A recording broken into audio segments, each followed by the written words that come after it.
wannan larura yanzu bai kai a ce an rufe masallatai ba, tunda a lokacin da aka rufe masallaci da farko an rufe masallaci ne ba don kowa saboda masana sun ce a rufe, sannan kuma ana tsammanin idan cutar nan ta shigo za ta sa a rasa rayuka. To shi kuma daga cikin maqasidin shari'a wanda su Sheikhul Islam Ibn Taymiyyah duk sun tafi akai shine gabatar da haƙƙin rai, kiyaye rai sama da kiyaye addini. Wannan yasa sai muka ga cewa malamai suka ga cewa ya kamata a rufe masallaci a matakin farko. To yanzu sai hukuncin ya canja. Yanzu cutar nan ana iya rayuwa da ita a duniya ma, an ɗau policy na rayuwa da corona. Sannan da ta shigo mu ba ta mana illa da take wa wasu ƙasashen ba. Abin da ake ɗauka na in an ɗau corona za a mutu za a yi mai mu ba ta mana wannan illar ba. Shi kuma alfi'il alhukumi ya duru ma illati wujudan wa adaman. Idan kai hukunci a nan kace Allah ya ce ai kaza, sai kuma wannan illar da ta sa kai wannan hukuncin ya canja, to hukunci shi ya canja. Sannan idan larura ce ta sa aka bude aka rufe masallatai, malamai sun ce ad-darura tuqaddaru bi qadariha, za a kalli girman larura. A farko larura tana da girman da za ta sa a rufe masallaci, yanzu larura ta samu naqasu.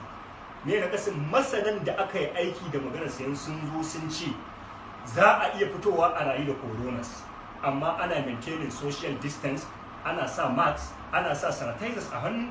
To in har su ne suka ba mu waccan shawarar muka dauka muka rufe masallaci, yanzu ma ya zama dole mu dau shawarar su mu kula masallaci mu wannan social distancing. Saboda haka abinda ake faɗa shine dole malami sai ya ji tsoron Allah, ya tabbatar cewa amana aka bashi.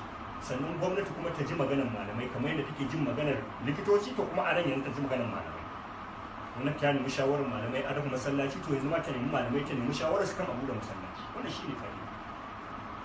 Dole wasu malaman suna ganin ai hukuncin ya duk da haka yana nan, amma ni a fahimta ta wallahu ta'ala da fahimtar magabata da na duba na bincika na gani, sai nake ganin yanzu is high time da ya kamata a ce masallaci ya buɗe an ci gaba da sallah. Ni ba na kiyasi, kada wani ya ɗauka cewa kiyasi nake akan masallaci da kasuwa, a'a ni na san da bambanci.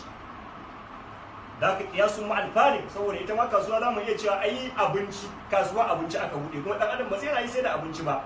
Kuma dama mun faɗa mun ce ana gabatar da rai akan addini. Ni ba kiyasi nake ba, ni ina magana hukunci mai zaman kansa, shi hukuncin akan kansa cewa ya canja. Wanda kuma ya kiyasi ai saboda an buɗe kasuwa ne ya kamata a buɗe masallaci, to wannan ba magana ta bace, ba ga dana a nemi dalili a Allah.